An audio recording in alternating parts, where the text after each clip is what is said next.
Hello everyone, fitness smart gym থেকে আমি সুব্রত সাহা বলছি। আজকে আপনাদের জন্য একটি বেসিক এক্সারসাইজ নিয়ে এসেছি, যেটা হয়তো অনেকেরই অজানা। আর যদি জেনে থাকেন তাহলে অবশ্যই কমেন্টস করে জানাবেন। এটি অ্যাকচুয়ালি বডি বিল্ডিং যারা এক্সারসাইজ করে বা বডি বিল্ডিং যাদের মেইন ফোকাস তাদের জানার কথাও নয়। তারপরেও যদি আপনারা জেনে থাকেন এই এক্সারসাইজটার ব্যাপারে তাহলে অবশ্যই কমেন্টস করে জানাবেন।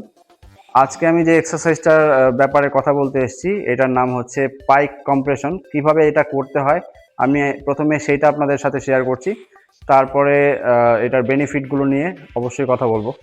তো দেখুন কিভাবে এই এক্সারসাইজটা করতে হয়।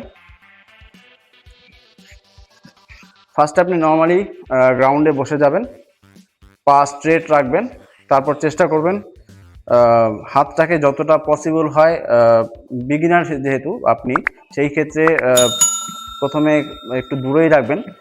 আর যদি আস্তে আস্তে পাইক কম্প্রেশন ভালো করে করতে পারেন তাহলে সেই ক্ষেত্রে হাঁটুর কাছাকাছি হাত দুটোকে রাখার চেষ্টা করবেন।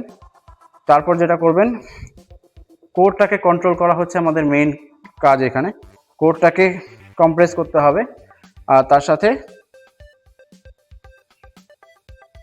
পাটাকে তুলতে হবে। তো এইটা করতে গেলে প্রথম যেটা হয়, অনেকেই পা নর্মালি তুলতে পারে না, সেই ক্ষেত্রে অনেকে ঝাঁকুনি দিয়ে তোলার চেষ্টা করে এমন করে।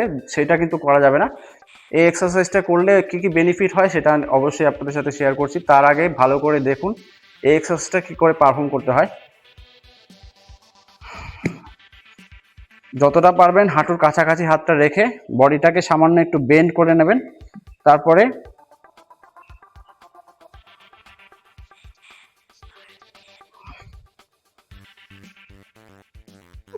যতটা পারবেন তোলার চেষ্টা করবেন।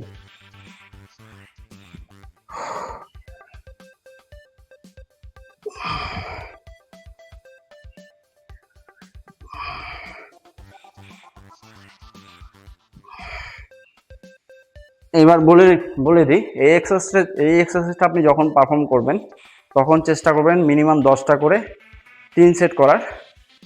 আর এই এক্সারসাইজের মেইন বেনিফিট যেটা আছে সেটা হচ্ছে আপনার কোর কন্ট্রোল করবে, কোরের স্ট্রেংথ বাড়াবে, এবং যারা যারা সিক্স প্যাকের জন্য খুব আগ্রহী, সিক্স প্যাক কীভাবে হয় বা সিক্স প্যাকের ডেপথ কী করে বাড়ে, সেই ক্ষেত্রে এটা কিন্তু খুব হেল্পফুল হবে আপনার জন্য, সিক্স প্যাকের ডেপথ বাড়ানোর জন্য। আর আরও যেটা বেনিফিট সেটা হচ্ছে আপনার হ্যামস্ট্রিংয়ে স্ট্রেংথ বাড়বে, তার সাথে হচ্ছে হিপ ফ্লেক্সরের কিন্তু ব্যালেন্স অনেকটাই কন্ট্রোলে আসবে। এবং এই এক্সারসাইজটা মেইনলি পারফর্ম করতে সুবিধা হবে যদি আপনি এল সিট করতে চান সেই ক্ষেত্রে, যদি আপনি টোস টু বার করতে চান সেই ক্ষেত্রে, যদি আপনি হ্যান্ডস্ট্যান্ডের পারফর্ম করতে চান সেই ক্ষেত্রে। মানে এই এক্সারসাইজটা অ্যাকচুয়ালি হচ্ছে ক্যালিস্থেনিক বেস। তো এটা করার জন্য কোনো এক্সট্রা মেশিনারিজ লাগে না। আপনি চাইলে বাড়িতেও পারফর্ম করতে পারেন, চাইলে আপনি জিমে যেদিন অ্যাপসের জন্য হার্ড ওয়ার্কআউট করবেন সেদিন এটা ইনভলভ করতে পারেন। তো আশা করছি আমি আপনাদের সাথে ফুল কনসেপ্ট শেয়ার করতে পেরেছি। আর যদি আপনাদের এই রিলেটেড আর কোনো কোয়েরি থাকে অবশ্যই আমাকে কমেন্টস করে জানাবেন, আমি ডেফিনেটলি আপনাদের উত্তর দেব। তো ভালো থাকবেন সবাই, আবার দেখা হচ্ছে পরবর্তী কোনো ভিডিওতে।